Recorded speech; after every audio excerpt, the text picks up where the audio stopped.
Hello once again, wrestling fans, and welcome to Off the Top Rope Radio right here on KQCK radio station, heard exclusively on KQCKlive.com. It's great to be back inside the studios once again. Arizona is bright and sunny, 94 degrees on this Wednesday, October the 14th. No, it's actually October the 17th, 2012. And it's actually 92.6. Well, that's actually... 94 sounded good, though. 94 on my car, which Gotcha. may have been actually how much mileage I have left on the There could car. have been like a dead bug stuck and heating up on the sensor or something. If I get 94 miles on the car, I'd be pretty happy because that thing's about to throw a rod anytime now. It's a Chevy, but regardless, it's a good car. So, hey, we're back. We're live inside the studios. Wonderful to be here. As I said, we are live on KQCKlive.com. That's where we're heard exclusively, and we've got a fantastic program ahead for you in the next 60 minutes or so.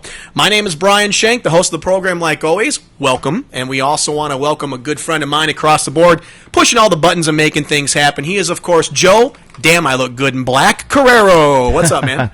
I'm doing all right. And yourself today? I'm doing absolutely fantastic. Couple weeks we had off. I apologize for not being here. I went through some pretty goofy nerve and muscle and joint issues in my back and my neck. Just over time, it's Ever since you hit your 70s, man, you've been just going downhill. I remember the 70s. I do. Scooby-Doo in the morning. You're one of the few. You're one of the few. I know. I love the 80s, too, man. It was a good time. But now I'm doing a lot better. I feel good. I can move. I can bend over and bend this way and bend this way. So I'm feeling pretty good. Had a couple weeks there that were pretty bad. But it feels good to be back inside the studios once again. We're here to stay. We got a great show for you. Today we're doing a salute to Sting. That's right, the wrestler known as Sting. Steve Borden, of course, TNA mainstay. He was also inducted into TNA Hall of Fame this past weekend when Bound for Glory took place in Phoenix, Arizona at the Grand Canyon University Arena. It was a hell of a pay-per-view, and the day before that, we went on Saturday, the 13th, and we were part of TNA Fan Interaction. And I'll tell you what, Joe, when I say fan interaction, people are like, oh, that's cool. They probably, shook a few hands. They signed autographs, took pictures, told stories. Oh, wait a minute. You know what? It was awesome. I've got a whole bunch of Sting songs queued up now. You mean Sting the wrestler? Sting the wrestler. Oh, and I thought it was Sting the singer. And but you have the wrestler, that's, just as good, huh? Is that why I see the Dream of Blue Turtles on the screen there? You better believe it. His CD. Free, set them free. And who are our guests today? I know Lex Luger, and who else? Lex Luger will be on in just a few minutes. As a matter of fact, we'll probably dial him up here in the next 60 seconds or so. Some more legends. We're also going to have the dog-faced gremlin. He's known as Rick Steiner. And Rick Steiner was part of one of the greatest tag teams in the world at the time. I'd say about 89, 90, 91, known as the Steiner Brothers with his brother Scott. So Rick Steiner will be joining us later on, and we're also going to be talking to Mr. Lex Luger in just a few minutes. As a matter of fact, Joe, if you want to go ahead and call Lex at any time, we can get him on the air here and talk to him. Lex Luger is a huge, close personal friend of Sting. They go way back. Matter of fact, they had feuds with each other. They had tag teams with each other. They had great matches against each other and with each other. And to this day here in 2012, they still remain very good friends. As a matter of fact, Lex Luger was at the Hall of Fame ceremony for Sting on Saturday at Phoenix, Arizona. That was at the Point Hilton at the Tapatio Cliffs Resort. Beautiful area up there in northern Phoenix. It was good to see him out and about, having a good time, talking to the fans, talking to the media, just having some great conversations about Sting the wrestler, Sting the friend, and of course, Sting the man himself. And we've got some fun facts here about Sting and little tidbits of his career here back and forth, and I can't wait to go ahead and talk about all those. But without further ado, let's go ahead and bring on one of Sting's greatest longtime close personal friends. He's also a close personal friend of us here on Off the Top Rope Radio, and we're going to welcome Lex Luger. How you doing, Lex? Hey, how y'all doing out there? We're doing wonderful. You sound like you're in great spirits, my friend. Excellent afternoon. A beautiful day here in the ATL, Atlanta, Georgia. Nice. The ATL. That's you guys. You got your Falcons playing pretty damn good out there, 6-0. Yeah, we're looking pretty good at this point of the season, no doubt. Mm-hmm. Although, sometimes being 6-0, it can also be a curse because they always think, hey, you're due for a loss somewhere. But they got the bye this week, and that's going to obviously help them in the future. Now, are you a big Falcons fan, Lex, or do you still kind of have your roots for the other teams? I've got you coming in and out, unfortunately. Oh, okay. Let's see. We can maybe make a little switch here. Is that any better there? Is that better, Lex? Okay, what's that? Is that better? Keep on talking. That sounds better. Thank you. Okay, good, Sorry good. about that. No, that's okay. Sometimes cell phones and everything, they all kind of cross waves here inside the studio. But now, I was just talking about football for a minute. Are you a big Falcons fan living out there in Georgia? Yeah, I'm a born and raised Buffalo, New York boy. I'm a lifelong Bills fan. Who, by the way, came out there to upset your Cardinals on Sunday. However, I do follow the Falcons. I've been in Atlanta since '89 and enjoy watching them and follow them pretty closely. That's great. Well, I'll I'm tell just a big NFL football fan. Period. Yeah, I love my red zone on Sundays. Oh, I do too. It's funny because I always see you doing interviews and doing events and whatnot with a bunch of different football jerseys on. I know you're quite into your football apparel, but I got to correct you on one thing, Lex. Your Bills did not beat my Cardinals because I'm actually. Hey, Brian, I'm sorry, but you're still coming in and out. I can barely make out what you're saying. I apologize. Oh, that's okay. Is this any better? Can you hear me louder now? You're coming in and out. Okay. Maybe. Let's try one more thing. Maybe we should try him back on a different line. Should we call him on a different line? Sure. Okay. Lex, what we're going to do is we'll hang up with you and we'll call you on a different line, see if that'll make it any better, okay? Okay, thanks, guys. We'll call you right back. All right. That happens sometimes. You never know if it's a cell phone or if it's the airwaves and AZ. You never can be too sure. But, hey, it's live radio. It happens. So this will actually give us a chance to talk a little bit about Sting the Man, you know, the salute to Sting as we're doing here on Off the Top Rope Radio. Sting was inducted, as we said, into the Hall of Fame for the TNA event that we had here, Bound for Glory. First of all, that was a hell of a pay-per-view for one, and we'll talk about that later. But the first induction for TNA being Sting, it was great. It was cool to see the first ever induction, I should say, of the TNA Hall of Fame be Sting, and it was really cool to see that because if I think of a guy in the last 10 years who's any more deserving, it has to be Sting. He's been with the company from the beginning, and he's always done a great job. So we're going to try to bring Lex Luger back on the phone here and see if we got a better connection. Lex, are you there? I am. Oh, that's good. Can you hear us okay now? I could hear you get your guy was just on the phone, but then now you sound like you're in a distant background. Maybe should we switch microphones? Maybe should we go over there? Should we try that? Let's. I don't think that's going to help anything, but go ahead. Okay, let me try. Let's see if it makes any difference. Hold on 1 second, Lex. Let's. Is that any better at all? Keep on going. Okay, I'll just keep talking like this as I'm talking to our good friend Lex Luger here on Off the Top Rope Radio, and hoping we're making a decent connection here so we can hear each other.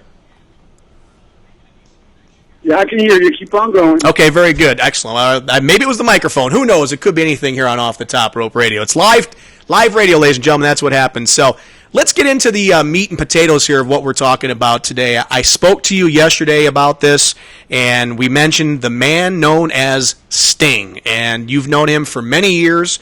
You've wrestled with him. You've wrestled against him. You've stuck up for each other. You've stuck knives in each other's backs in the wrestling world back in the day. 15-time world champion over the years. Tell us a little bit about, first of all, if you can, how you first met Sting, and did you guys hit it off like right away, or was it kind of like a little maybe competition there? Or tell us about how it first happened when you guys met each other. Yeah, we definitely. Wow, I've got a really strong delay now. I'm sorry, guys. That's okay. Wow. Guys, let me try calling you. I'm sorry. You want to give us a call? You got a number I can call, or you can text me? Yeah, you can call us back here. You got the. I'll text you the phone number where to call us. Okay. Thanks, guys. Okay, Sorry. that's okay. It's all right. I'm just wondering if maybe the old cell phone thing is creating a problem. I don't know, but we'll text him really quick here, and we'll definitely get that over to us. Maybe I don't know. Is the cell phones possibly there, Joe? Or I don't know. I don't know. Well, yeah, he's on a cell phone. Okay. All right. Well, maybe that's the issue. We'll have to see what's going on here. But I just went ahead and text him the phone number there, and hopefully he'll call us back here as soon as he gets that. But this will give us an opportunity to talk about Sting, the man, the myth, the legend, the man known as Sting. 15-time world champion, as I mentioned. He is a 2-time NWA champion, 6-time WCW champion, a TNA champion of 4 times, and WWA champion 1 time. He's the only man in wrestling to ever hold the NWA, the WCW, and the TNA championship. And that's quite a feat. I mean, I remember going back to the day when the Road Warriors were the only team to ever go ahead and hold the WWF, NWA and AWA tag titles. And in this case, obviously it's just working out fantastic. So do we have him back on the phone, Joe? We do? All right, we're going to try one more time here with Mr. Lex Luger. Hopefully we're getting through. Lex, can you hear us okay? I can hear you good right now. That's perfect. Are you calling from the same phone? I am. Okay, well, let's keep our fingers crossed and hope that we don't have any problems here. So where we left off with the last time we just talked a minute ago, we were talking about how you first, met Sting, and what was that like for you guys? Did you hit it off right away pretty good, or was there some? No, we didn't. No? No, I followed him for quite a while in the magazines before we finally met, and our two companies at the time were merging. And I have to admit, what he was doing in the ring was obviously his athleticism and the paint and the hairdo and the costuming was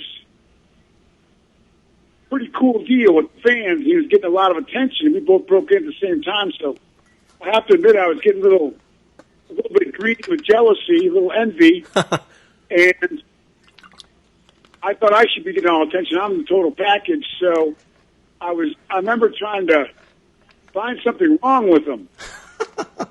And the first time we were at a TV taping, I saw him do an interview, and it was very brief, and he didn't say much, but the crowd went bananas over it. Mm-hmm. And I went to my main interview guy, who I thought would be an expert on the topic, Nature Boy Ric Flair, and I go, Rick, I said, what's the deal with that Sting character? I didn't think that was a very good interview, and all the fans went insane. He goes, Lex, he's just got it. That's awesome. And he does. So I guess not only was Sting very athletic, he's a great technician and a great tactician in the ring. He was a real natural in the ring, but he always had, which has been a mainstay throughout his career, he had as Ric Flair labeled it, the it factor. Mm-hmm. Without a doubt, and something, I don't think a lot of people have that it factor when they first come in. And I remember, if I remember correctly, back in the UWF when Sting was teaming with Eddie Gilbert and doing the things with Rick Steiner and being tag team champions with them. I remember when Sting turned babyface, he joined Chris Adams, the late great Chris Adams, and I remember Chris kind of giving an interview at one time back in the day, and he says, Sting, this man, is the real deal, and you're looking at a future superstar in professional wrestling. Now, this was probably around 86, about a year after he first came in, and for him to say something like that and ring true, that's quite an accomplishment. Yeah, he always, that's that intangible it factor, mm-hmm. that charisma that he had with everything else he had going on. So getting back to your original question, mm-hmm. By the time we finally met, I explained at the Hall of Fame induction ceremony, I was sitting there unlacing my boots after a match with the Four Horsemen that I was so proud of being a part of at the time, thinking I was such a big deal in the total package. And Sting, decided, nice guy that he is and always was, to break the ice. He walked up to me as I was unlacing my boots and asked me how I maintained such a great physique. Now, Sting is a big workout guy. Mm-hmm. Really ended up teaching me how to eat properly and train properly. But he decided to be nice and break the ice. I never really looked up, kept on lacing my boots. He asked me what kind of nutritional program I followed. I said, kept on lacing my boots and didn't look up. I actually said, beer, cheeseburgers, and peanut M&Ms. Never looked up, never stopped unlacing my boots in a very arrogant way, not so nice way. And I remember looking at Corbin as he walked away, shaking his head, so much for trying to be nice and break the ice with Lex.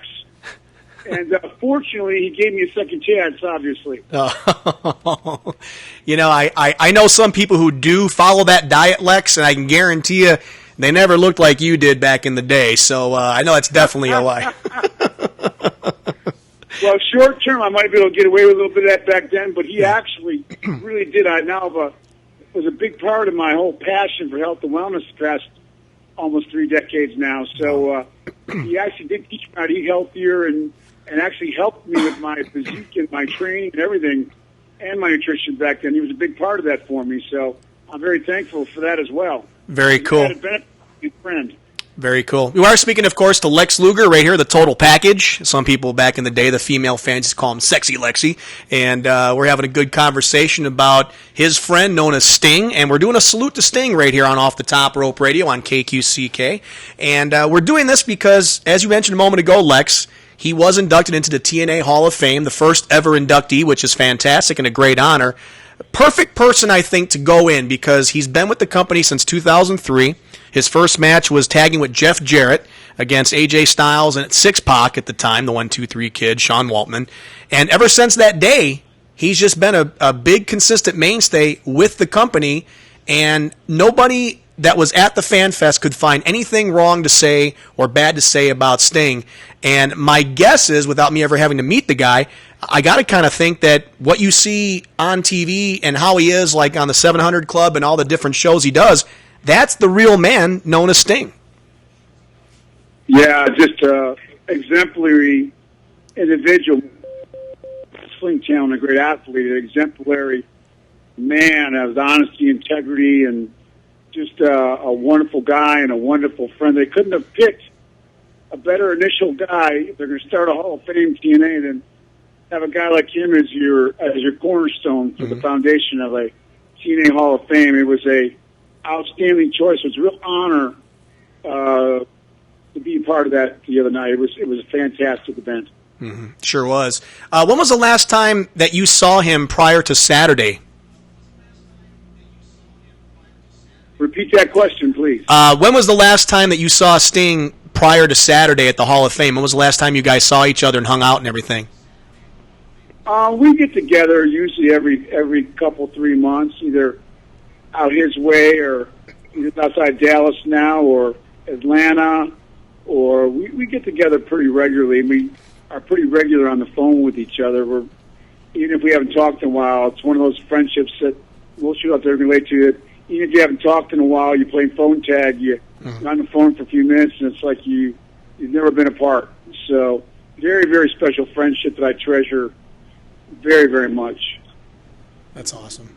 Yeah, the one thing that I remember seeing all the fans being excited about was the Hall of Fame ceremony, and they really made that place look nice there. I mean, they had the round tables and the nice linen and the napkins and the glasses, and it was very well done in terms of how it looked. It just felt like a very comfortable setting with all of his friends and fans, and especially you being there. You looked great. You looked like you were very happy to be there, which I know you were. And was it good to see some of the old guys like Hogan and some of the other people you used to run with back in the day? Was that a fun meeting just overall? Yeah, Brian, your assessment is spot on. It was an A+ gold star for the entire event from beginning to end. And backstage, I had the guys, a great group of young guys there. Got to meet a lot of them the first time and see some of them again that I had already met, but had a real special moment in the back with the Hulkster.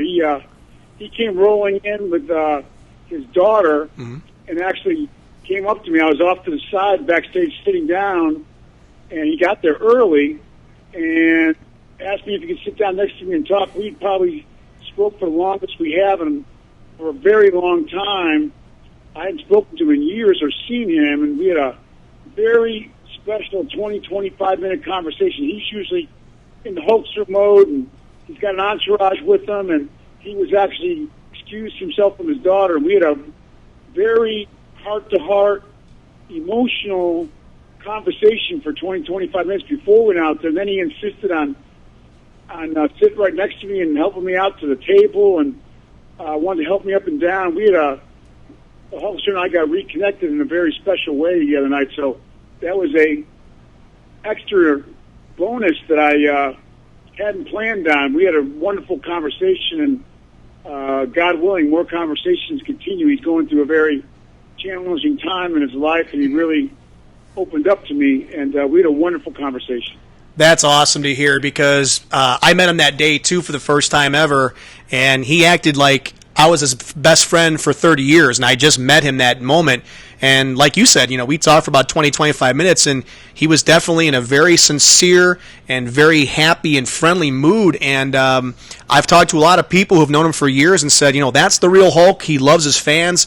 He loves the people he's dealt with in the past, and I'm glad to hear that you and him had such a heart-to-heart. That's fantastic, because I know over the years, maybe relationships or maybe professional differences or whatever may have come, to a head back in the day. Who knows? But that's great to hear that he did that, because I know that he was there to support Sting just as much as you were, because between the three of you, Sting, Luger, and Hogan, you guys have had a hell of a triangle in terms of the angles and stuff in the wrestling world. You've had some great matches with Hogan, and vice versa with Sting, and Sting and Hogan have had some great matches, and that had to have been probably the coolest three guys that you could have seen up on stage at one time, with Lex Luger, Sting, and Hulk Hogan. I mean, just tremendous.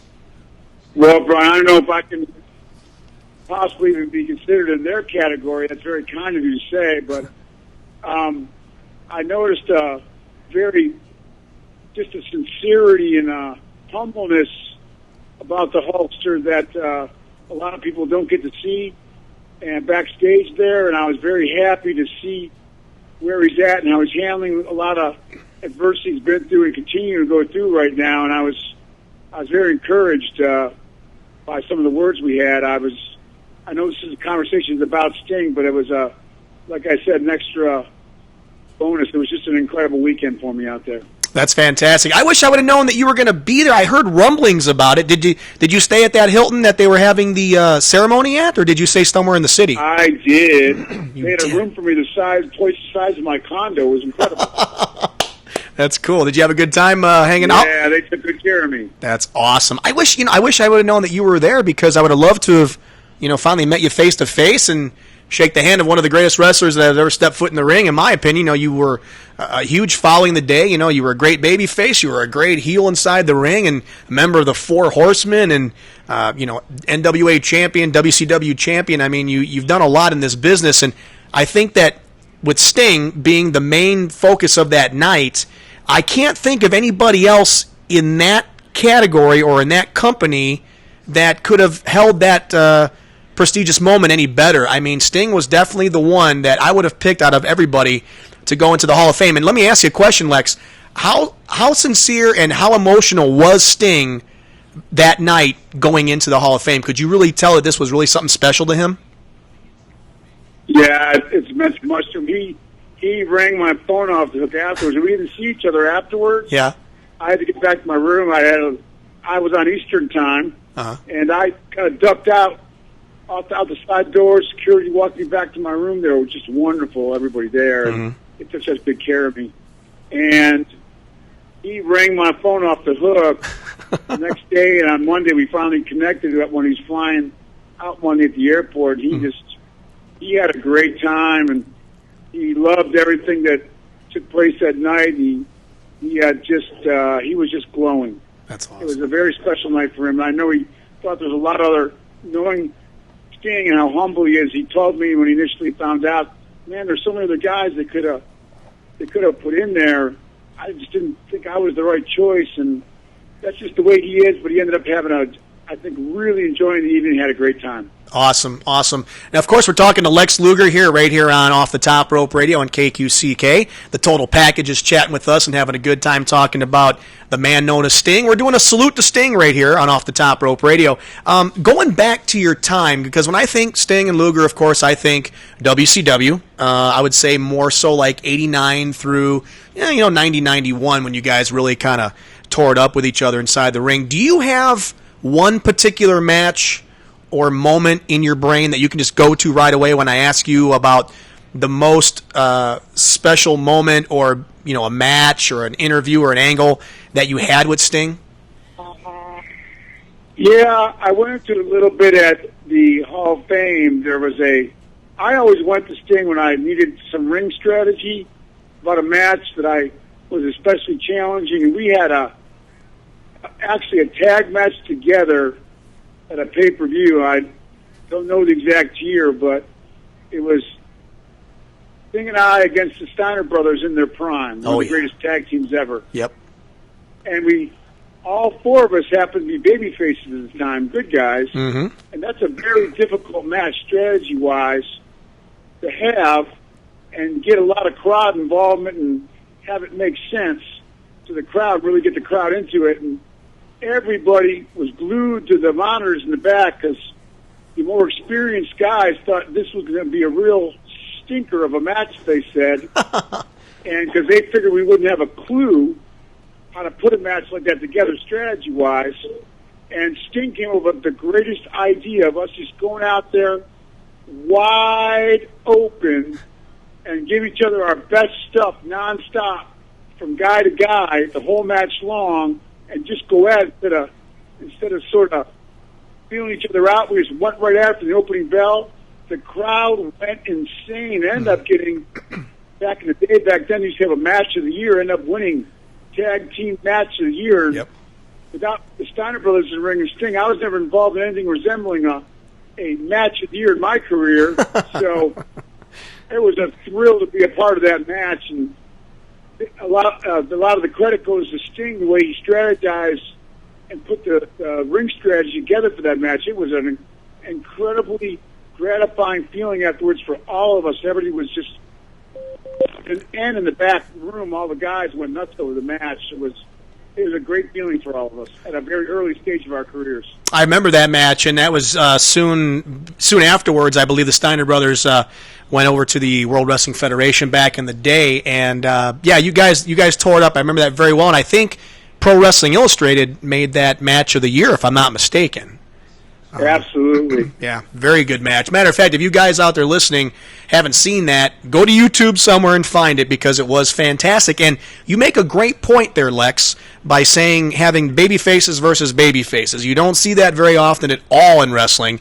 And to have that type of strategy going in and being maybe like, how do we pull this off? Because obviously when it's the heel, selling and getting the heat and everything, it makes more sense. But to have the two teams getting cheered equally and nonstop, and to pull it off like you did, my hats are off to you, and it was a great, great match, I agree. And speaking of... what a brilliant strategy, Brian. None of Yep. us ever tried to go heel on the other guys. We just do our best stuff for each other, and the crowd went nuts. Exactly. Yep, I remember it well. Going back to Sting, of course, since we are doing the salute to Sting right here on Off the Top Rope Radio, when he won the World Heavyweight Championship for the first time, July 7th, 1990, which is coincidentally my mom's birthday, I remember just what a thrill that was to see Sting win that, because here was Ric Flair, riding high, pretty much in the prime of his career, and having Sting, win that championship from him. I just remember how nuts the crowd went, just on TV itself. You were at the building at the time and everything else. Were you watching that match take place, like backstage and whatnot? I'm trying to recall which time that was. Was he wearing the red, white, and blue? Yep, the Great American Bash. Yeah, it was. We always traveled together back then, and it was a real special moment. He was coming off his patellar tendon injury, right, in his knee. Yes, that's exactly correct. He was injured before that, because I remember. Yeah, that made it extra special for him, because he had ended up having a pretty long match with Flair, coming right off a serious injury like that. He still hadn't really tested it in the ring, and to go in a long, hard-fought match like that and have his knee hold up and perform so well in a critical match like that and win the world title was a real special moment to be able to share with him. Without a doubt, and then eventually moving on as the years went by, the whole NWO thing, when you were actually part of the NWO, and Sting was basically the lone warrior, kind of in the crow makeup and everything else, ascending from the sky with the bat and everything else. For Sting to have carried the babyface role in such a fashion against a big group like the NWO, I couldn't think of a better person to do that than Sting, because he still had the great fan following. He looked awesome in that black and white, and there was always that sense of confusion. Maybe, will he eventually join the NWO?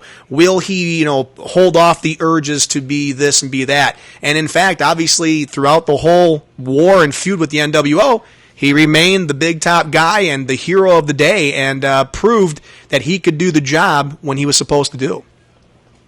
Yeah, the fans never knew when he was going to appear. They made him even more special than he always was, coming out of the ceiling with the bat. And He was, like you said, Brian, the babyface mainstay flagship for WCW versus NWO, and there couldn't have been a better character, better athlete, a better wrestler to be that main guy, number one babyface mainstay flagship for the WCW franchise, and it was great to be a part of. I remember how relieved I was on the live Monday night shows. We'd all go down there and take on NWO and get laid out, beat up, and the fans would spray the ring with beer and nachos and you name it. And I was relieved when Sting came out of the ceiling because that meant I stopped getting nachos and beer thrown on me while I was laying there in the ring. Yeah. Now, there's nothing wrong with nachos and beer. You just don't want to wear it, right? Exactly. We're speaking. You name it, beer bottles. They were throwing everything back then. So I was thrilled when extra thrilled when he come out of the ceiling because the fans would stop throwing all the stuff. That's awesome. Yeah, I remember those days quite well. And when you saw Sting appear like that, it just got the crowd going and the blood. Because like you said, Lex, you never knew when he was going to come out or when he was going to do his thing or where he would be. And they did that character so well. And he did it so well that it just really made the whole NWO versus Sting type of thing. And, who would join Sting's group? And like I said before, would Sting hold true? And I remember that angle they did with Jeff Farmer where he was dressed up as Sting himself. And it had looked like Sting did join the NWO. And he looked a lot like him, out in the parking lot. He did the whole thing with the limousine. And I think he did it to you, if I'm not mistaken. And it was just phenomenal how they worked all that out. Yeah, it was a very special moment in professional wrestling and a special time, Brian. I never felt electricity in a building when Sting would come out of the ceiling at those live Monday Night Nitro events. It was a very, very incredible thing to be a part of and great moment, and very fond memories of that. Without a doubt. And then, of course, moving to TNA here, before we go, I want to talk a little bit about him being in TNA wrestling for the past 10 years. Bound for Glory, of course, the pay-per-view on Sunday celebrated its 10th anniversary with a fine card. And Sting over the years has had great feuds with some people like, Samoa Joe and Jeff Hardy, Kurt Angle, Jeff Jarrett, and AJ Styles for that matter. Matter of fact, he won Match of the Year back in 2007 with Kurt Angle at Bound for Glory, and then 2 years later, 2009 against AJ Styles. And the one thing about Sting is that even to this day, he still has that energy when he gets inside the ring. Recently he did the whole, Mad Sting, Crazy Sting, Joker makeup and stuff, and that was a nice kick to his character because some people were saying, well, how much more can we carry the Sting character and blah, blah, blah, blah. Well, he went in there and mixed up just a little bit, but kept the fundamentals of the Sting that we grew to know in the 80s and the 90s and up into the 2012, but he carried it to a different level, and it really worked for him. Yeah, Brian, you were spot on once again with that. There's very few wrestling athletes and characters who I feel have a timelessness about their character, not only physically in the ring, it's incredible how he can still move around, the energy you said he has on the ring, in the ring, and in his matches still after all these years, but also with little tweaks here and there, the Sting persona has endured and it's timeless. There's just a couple characters. Undertaker is one of them. Yep.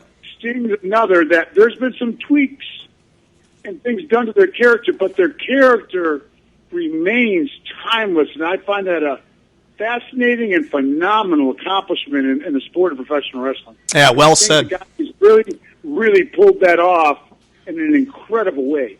Well said, well said. And one more thing before we go, because this is something that I know you hold very dear to your heart, and obviously I know Sting as well. Back in August of 1998, Sting, of course, the man, Steve Borden, Sting, became a born-again Christian, found his faith renewed in God. And I know just as of recently, after all of your health situations and a big change in your life, like you and I have talked about on the air and off the air, you also found God. And I thought that with Sting's help, once again, just like you said, I need help with the babyface versus babyface match.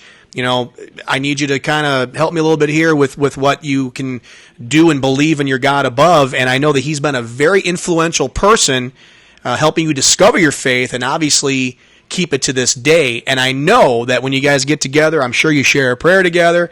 I'm sure that you talk about your Lord up there, and how special of a person after all these years in the business, from when you first were lacing up your boots and telling them you snacked on peanut butter M&Ms and beer, to the relationship you have now with your God in common, and of course all the wrestling memories. It's a friendship that has lasted and tested the true test of time.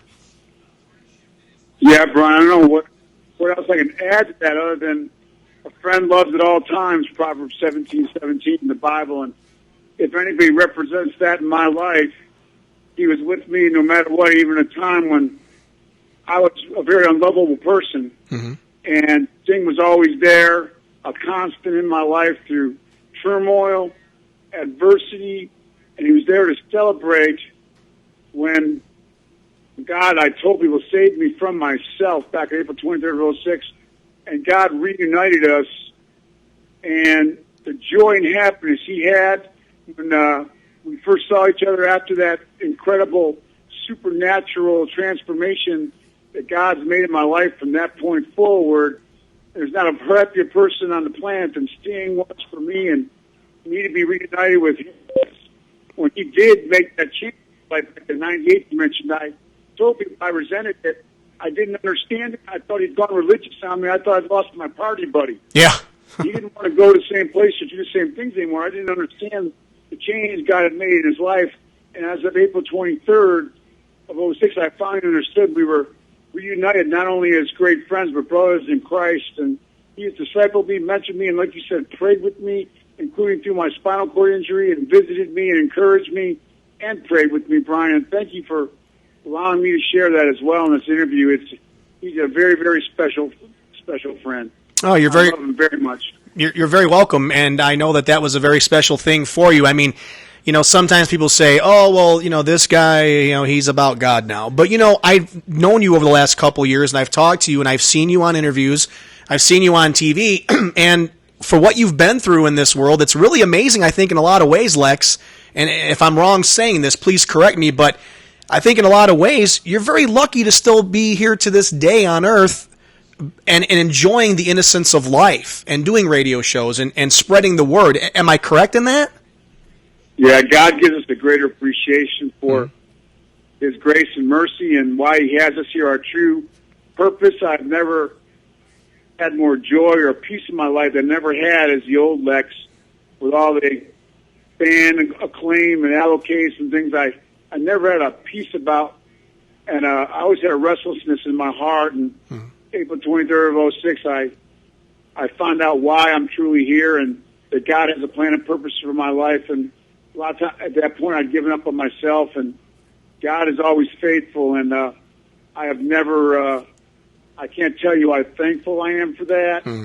And for my relationship with God, and just from day to day, a true joy. Gives me greater appreciation for my past, the platform I can use for it now to help others instead of just Lex. And it's just been an incredible journey since April 23rd of 06, and I'm just, like I said, very, very thankful for it. Amen. Amen. Very well said, and I can tell that comes from your heart. And, a lot of people can talk about certain things and, be a good talker and a good liar, but I can tell the sincerity in what you're saying, and I've seen it over the past few years with you, getting to know you and calling you my friend. And it's been a great visit with you here. I think that you're just as fluent with your words as you've always been. You've always been a wonderful person to talk with, and to come on the show and appreciate the man known as Sting. And obviously, you're a very, very good friend for the past 20-something years. It was good hearing that. And we are, like I said, we're doing a salute to Sting here for the radio show. We're going to try to get Rick Steiner on here in a few minutes and talk with him as well.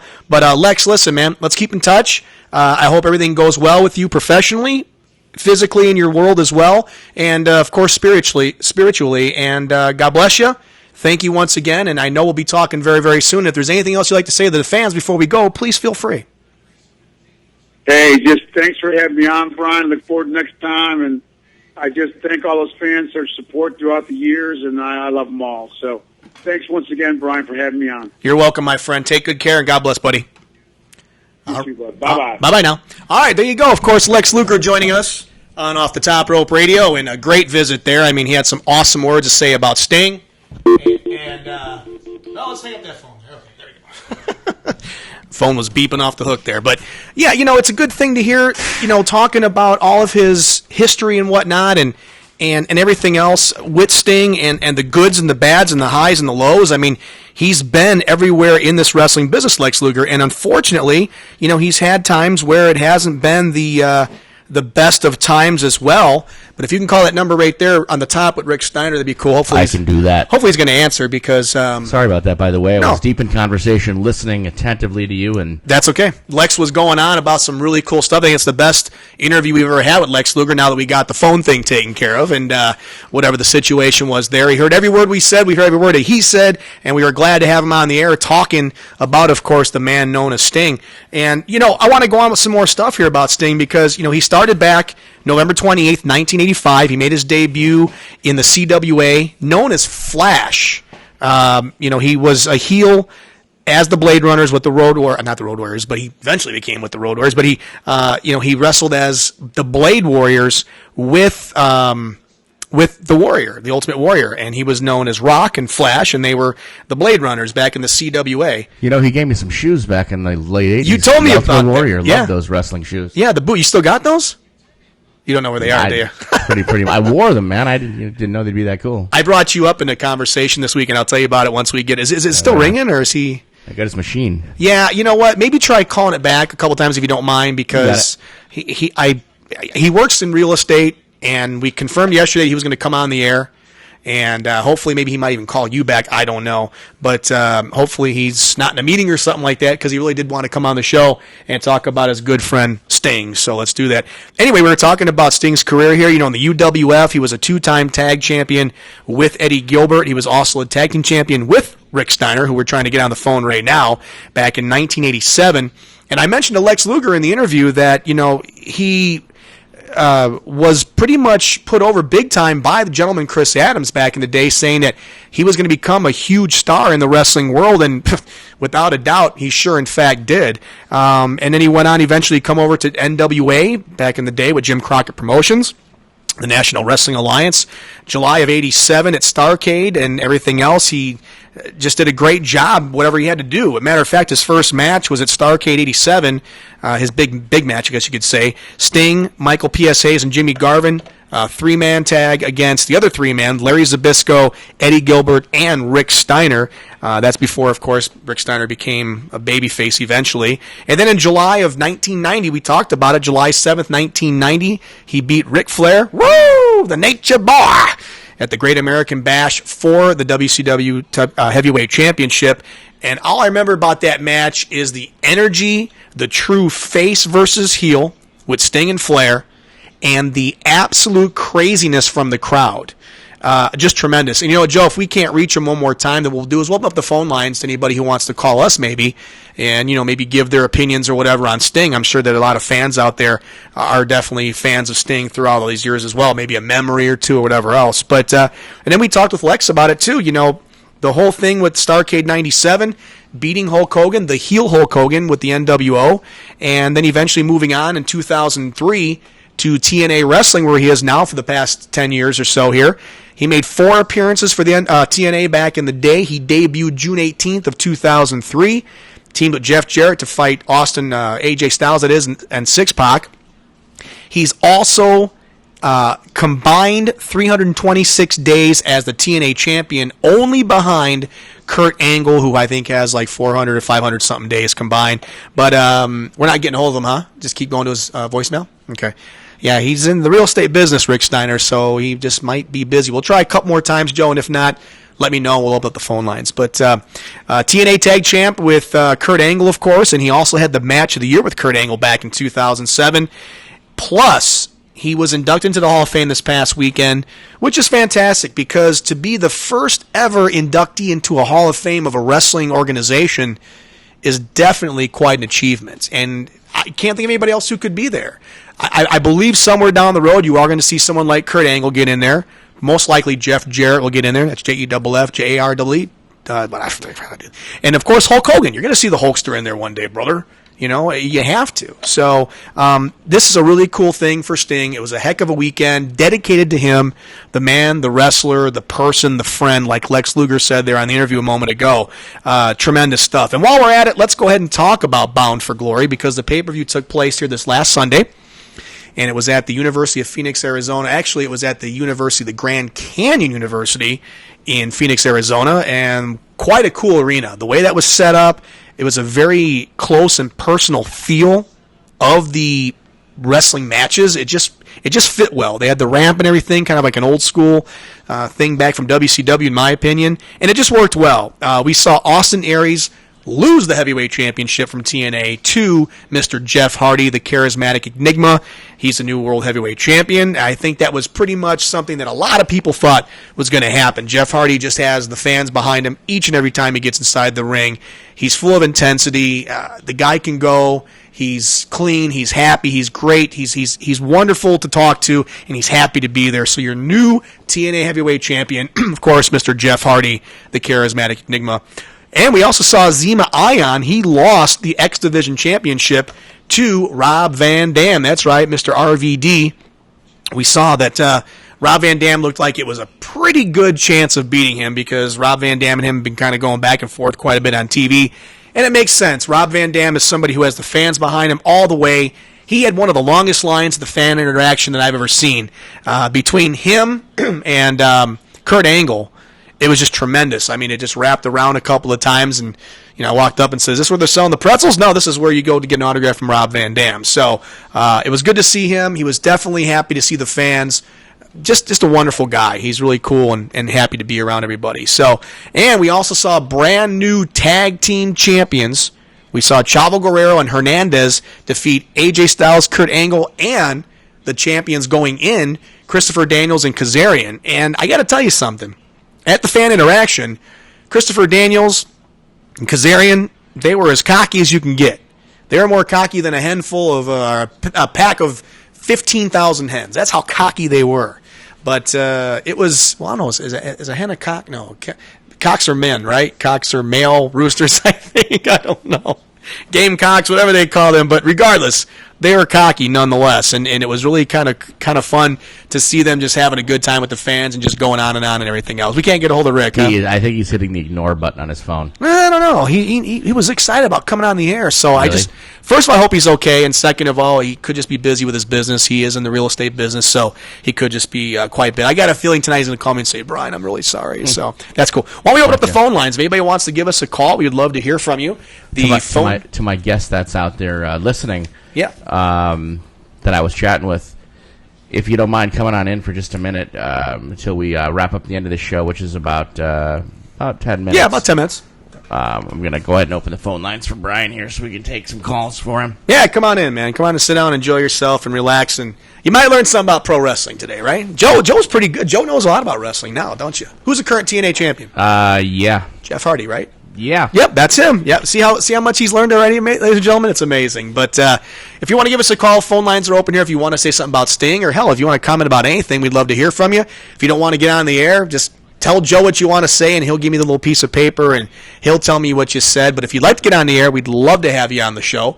And it's very easy to do. Don't be shy. We're not going to bite you. It's not a hard thing to do. Just get on the phone, pick it up, dial it, 480-745-1033. Once again, Joe and everybody out there, that phone number is 480-745-1033. 480-745-1033.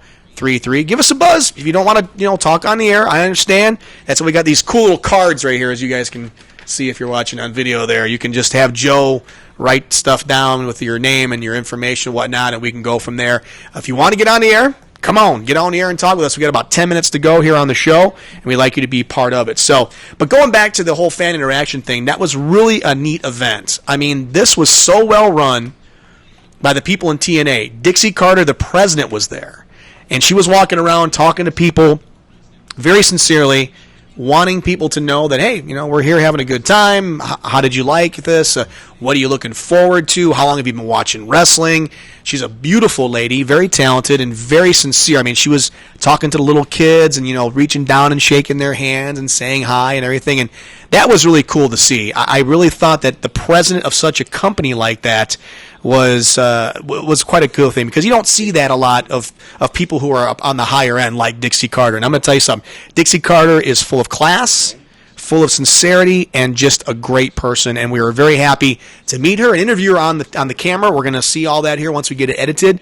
I'll definitely have it on the radio show somehow, shape, or form, in video form, and you guys can get a chance to look at that.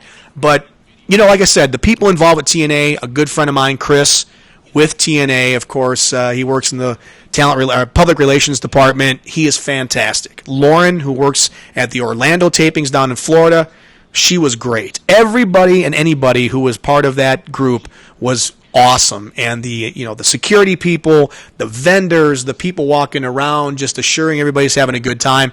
It was great. You walked in and you just felt like you were like at a family reunion of sorts, because the wrestling fans and the wrestlers themselves, it was like they were one of the same. The wrestlers wanted to make sure you were having a good time, that you got an autograph, you got a picture. I heard a lot of people talking about memories and stuff like that, which was very cool. And they just really seemed to enjoy everybody's company. And it was so interesting to see the fans walking around dressed up as Hogan, or they were dressed up with, Jeff Hardy paint on their face. They had figures and magazines and toys and posters, and it was so cool to see TNA getting the credit they deserve, because they do put on a very fine product, and they also deliver a very cool live product as well. When they show you that they're about the fans and they call it fan interaction, it's not just a title. They went all out. They made sure everybody was having a good time. Nobody was ever rude. The lines moved along just fine. There was no fighting, no shouting, nothing. It was just absolutely easy to be at and fun to be at. And I'm honored to have been a part of that. And I thank everybody at TNA, from Dixie Carter to my buddy Chris to the great girl Lauren, everybody out there. It was wonderful. Looks like we got some calls coming in. Sounds like a lot of the people just... Hope you could read my writing. I'm going to try. See, that's why you got these little cards here. I'm glad I've got these. Yeah, we got some people calling in. They don't want to get on the air. That's fine. If you just want to call in and let Joe know what you got to say, that's cool. Daryl from Pensacola, Florida, is giving us a call. When I was a kid, I always thought they said Pepsi Cola. Pepsi Cola, Florida, yes. But no, it is Pensacola, Florida. It's a very cool city. Daryl, that's actually a very big wrestling city back in the day. I remember the NWA used to go through there all the time, and Georgia Championship Wrestling, I think, went through Pensacola a few times. But Daryl said, shout-out request. He listens from, does that say Springfield, I guess? He also said to Caitlin, or does that say Carolyn? What does that say up there? To Carolyn? That was he said, could you please do a shout out to my friend Carolyn, who's listening from... Oh, she's listening from Springfield. There okay, Springfield, I don't know if it's Illinois or Missouri, whatever, but yeah, Carolyn calling and listening from Springfield. Shout out to you, Carolyn. Hello, this is your shout out. So Carolyn, thank you for listening. Daryl, thank you for listening, and he says that he was looking forward to Rick Steiner coming on the air, as was I. He says, will you reschedule him? I will definitely reschedule to him, and I should say reschedule him and get him on the show, because I know that he's a busy guy, but I'm not kidding you. I talked to him yesterday for about a good half an hour. We were laughing about things, talking about some personal stuff, and he was looking so forward to coming on the show, so I'll definitely get in touch with him and have him back on the program again, because I really wanted to hear his comments about Sting and kind of talk about what he's doing now in the real estate business, because he's a hard worker and he's been around the business for many years, so it would have been cool to hear what he had to say. But we'll definitely get him back on the air, Daryl. Don't you worry about that, my friend. So Daryl from Pensacola and Carolyn from Springfield. Maybe she's from Springfield where the Simpsons live. Maybe there's just actually no real city of where she's from, but regardless. We also have Chris C. calling in, it looks like. He's from Silver City, New Mexico. That's awesome. And any of you that want to, come on the air and actually say something to Brian, please do. Yeah. It's not a scary thing. No. I'm happy to take your message and relay them, but Right. it's just a lot easier just to put you on the phone here. And you can say hello yourself personally to Brian the Shankster. Are you asking them to come on the phone? Of course. No, to get him on the phone. Tell him, say, you got to get on the phone. No more writing, damn it. He's getting carpal tunnel over here writing so fast. He said, let's see, Chrissy from... Someone just hung up when I made that announcement. Oh! Well, don't be shy now. If you still want to just leave a message with Joe, that's okay. Don't scare my listeners. Joe, what are you doing over here? Chris C. from Silver City, New Mexico. He said, what's up with Hogan is he a friend, and when will he be on the air? So this is Chris C. from Facebook. Is he a friend of mine, I guess you might be asking? Kinda. I don't know. I met him for the first time on Saturday. He was as genuine and sincere as you can get from anybody in the wrestling business. Very friendly, very cordial. I showed him a couple magazines that I have from 1987 and 1988. I've had them for 20-something years. And he saw those, and he was just like, "Bring them over here, brother." So I went over there with the magazines, and I showed him. He goes, "What do you got?" And I showed them to him, and I was marking out like crazy. I was shaking because it was Hulk Hogan, and I just was having a blast talking to him. He was talking about, well, here's how it happened, Joe. You were shaking because it was Hulk Hogan? Yeah, I was kind of like a little, I wasn't like, but I was just kind of like, a little nervous. Mini tremors? It was freaking Hulk Hogan, man. And he invited me, backstage to talk with him. It was so cool. But here's how it happened. I was walking by because I was getting ready to leave because the fan interaction was done. And as I was walking by, they had the big thing set up with Sting for his TNA event, for his Hall of Fame event. And here was Hogan sitting in the back, and I heard him talking to somebody, and he asked the question, "Does Warrior still live out here in Arizona?" And I heard that, and I looked over to him, and I said, "Well, he used to live in Scottsdale, I know for sure." I know how you broke the ice with him. Because my friend and program director actually used to clean aquariums back in the day, and he used to clean his and gave him a pair of his wrestling boots. And he goes, "Really?" And I said, "Yeah." And so then I showed him the magazines I had, and he's like, "Bring him over here, brother." So he welcomed me like he was a friend of mine for 20 years. It was so cool. And we just talked about, stuff. It was really nice to have somebody that you looked up to back in the day, and someone that you appreciated the work of. And when I was a kid, who didn't do Hulk Hogan? Who didn't do the poses? Who didn't rip the T-shirts and bleach their hair? I didn't have a mustache back then, but my aunt did. My aunt had a mustache, and she actually bleached it at the time. But to see Hulk Hogan, to talk to him, to be a part of his little circle there. Plus, Brooke was back there, his beautiful daughter. And if you've never seen Brooke in person, she is absolutely gorgeous, and she has the personality and sincereness to match. Because you hear a lot about these people. You hear about certain people, like movie stars, who may come off as a great person, but when you meet them, they're a bunch of jerks. And I've, always wanted to meet Hogan and just, say thank you and talk to him, whatever else. But when he said what he said and was so cool, we hung out for about 30 minutes in the back, and we just talked like you and I are talking right now here on the radio. I wasn't interviewing him. I wasn't, digging in. He was just basically about 90% of the time, he was talking to me and telling me some hilarious stories. One of the stories he told me was on the magazine cover that he's got, that he signed for me. There's a picture, I think it was on the 1989 July WWF magazine. I'm not sure for sure, but he was holding the title belt, and I think it was after his match at Randy Savage at WrestleMania 5. And on the cover, he was kind of like taking both thumbs and pointing to his belt. And he said that the reason why he was doing that, because he couldn't lift his arms any higher than that, because I guess a day or two before he was wrestling Macho Man, and there was a spot where Hogan was on the floor, and Macho Man was going to jump off the apron and do like a flying body press onto Hogan. But Hogan said the problem was that when Randy jumped, he didn't get far enough out to hit him in the chest, like chest to chest. He actually was about a foot short, so Hogan had to reach his arms out and catch him. And when he did that, all the weight of the Macho Man, probably hitting about 235, 240 back in the day, all came down on his forearms, and therefore his biceps both tore on the front part of the on the where the elbow bends. He showed me, and he showed me the marks and the scars of where that happened. So he was just like, I'll never forget that. That was the one match. He says every time I look at that picture on that magazine, he says I always think about that because it happened just days before. Excuse me, still getting a little cold here. But that was pretty cool. I mean, to sit there and tell me stories like that and everything is a very candid time with him. So I want to thank Hulk Hogan. I want to thank TNA Wrestling, and I want to thank everybody at the Point Hilton Tapatio Cliffs Resort for a wonderful time at the TNA fan interaction. It was just absolutely tremendous. Going back to the phones here, we got a lot of people calling in with Joe, but nobody wants to get on the air. You guys can get on the air if you want to. Yeah, well, Shelly Sue is calling in from Salem, Mass. She says she's tuned in 2 times and wasn't seeing you. Is this a weekly or monthly show?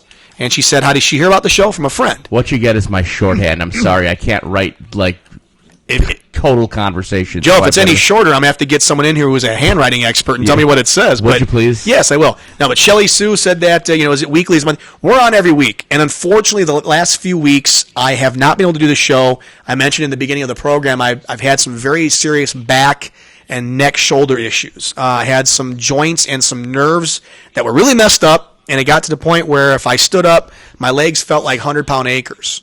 And anchors, that is, not acres like you go. And if people are still trying to call in, I just took the phones off because we're going a little over, and unfortunately, I've got a couple of things I got to do today. Not that I don't appreciate and value the show, because I do. We do. And we could have took calls earlier had we known, but this is fine. This is great, and I appreciate everybody who's calling in. I really do. And make sure you go to Facebook and please like the show. I mean, because this is a gauge for Brian to make his new friends and new. And I do have a recommendation for you, Brian. I found something out at a social media event that I went to. A lot of people are confused about fans and friends and all the different types of pages that Facebook has. My friend page is at about 4,500, I think. Man, you are a stud. I've got like 500 to go, but here's the thing: when you get to that point, a lot of people don't do the fan thing because they only know about the friend thing. Right. So what I recommend for you is open up a friend page. Okay. Open up a friend page, and then they migrate automatically to the fan pages. Usually, that's what's been happening to me. Now I already have a friend page. I already have a friend page that Is it your personal? That's my personal one. So you want me to open up for another the radio one? show? Okay. Well, I do have a page for the radio show. A fan page. Yeah, but you of want people a friend page. Well, here's the difference. Okay. Not that we're doing a social media hour here. Welcome to Social Media Hour here on KQCK Radio. Joe, please go on. The friend pages, they automatically are also subscribers. Oh, okay. So on a fan page, you have to subscribe, and a lot of people they will become a fan or have done it with other places. Okay. Well, they have to check certain boxes in order to get all of your messages. On the friend stuff, they automatically get them. Cool. So I know this is, as technology moves, sometimes people don't move as quick. And so I've opened up my friend page. Since I opened up that friend page, about 1,200 new fans have migrated in over the last week. Nice. So, okay. Just That's a good to know. suggestion. That's good to know because I do have the fan page out there, but I like your idea, and I'm going to definitely do that. So I do whatever it takes. You are the man, and I appreciate Joe for being so patient with me as well. I've been going through a lot of crap here with my health lately, with the back and the neck, and it's. Can you say crap? I think so. I think I just did. I think crap. Well, crap is the station out of Albuquerque, KRAP. That's right. Yeah, that's right. so that's what I was referring to. But seriously, I was going through a lot of crap with my back and pain and stuff, and it just was really bothering me, and it got to the point where my mental state was also being affected because I just couldn't understand why I was having all this. And you're kind of mental to begin with. I am. I'm very mental. I have a lot. I have more issues than Sports Illustrated. Let me tell you. And but I feel a lot better. I've been seeing a very good doctor. He's been working me out. He's been cracking and punching and doing and all that this color stuff. Works too. The collar? The color. Oh, the color. That You like the blue? Yeah, I kind of like the blue. I look good in blue, and I also look good. I think I look good in yellow. But my wife says I can see how that happens. And the blue, maybe it's the blue and you get that little splash of yellow there. Yes. That kind of, like that? that brings out your irises a little bit more. I would compliment you, but you always wear black. Right. And So- then you can't go wrong with black. That's okay. Black is beautiful, baby, as they say. But one last thing before we go, Joe, because I know you got to get out of here, as do I. But the last caller that you took a note from here, Lamar from Phoenix, he said, great job with the Lex Luger interview. He really enjoyed it. Thank you, Lamar. I appreciate it. I had a good time, too. Lamar says he loves the show, and he says, when will you have Ric Flair on the show, or will you? Now, here's the thing. I'm going to answer that in just a moment. But he also said that he heard about the show through an interview ad for KQCK, and he found the show. So there you go. Advertising always works. So thank you for that, Lamar. I'm glad that you found it, and I'm glad that you're going to be a part of it. And this is going to be every single week, 2:30 Pacific, 5:30 Eastern. We will always have the show from now on. I'm back. I'm feeling good. I'm not sitting on a bed somewhere, putting my back up and icing it and not being able to walk 10 feet without screaming. I'm feeling a lot better, and I'm glad to be back. That was the only reason why I was gone. It had nothing to do with me not wanting to do the show or mad at anybody or anything else. It was because I felt like absolute dirt. But here's the reason you get on Facebook. And Yes. whether it be the KQCK Facebook, Brian's Facebook, Sure. the Off the Top Rope Facebook, if there is a change in time or if there is some emergency that comes up, you will be notified and you won't just be sitting there waiting for an archive to come your way. Right. So that's important. So do that, guys, please. I'm going to do that for sure. So that was Lamar. And okay, going back to the interview question really quick, he said, will I have Ric Flair on? I am working on it. As a matter of fact, I've got someone who knows Ric Flair very well, that I know very well, and this could definitely be... Haven't we had him on? Ric Flair, not Ric Flair. No, we had Ricky Steamboat on. Don't know Ric Flair. And, woo, the Nature Boy, Ric Flair. He's going to hopefully be on. But here's the good news. Since I have had a chance to talk with people in TNA and everything else, 99.9%, we're going to be having a very special guest on here very soon. His name is Hulk Hogan. And I'm excited because cool. When I had confirmed and talked with my people in TNA and Hulk himself, and here's the last thing about when I was talking with Hulk, I told him about our show, told him what we do, told him where we're from, and he looked at me and he says, I want to be on the show, brother, get me on. I says, yes. I would love to have you on the show.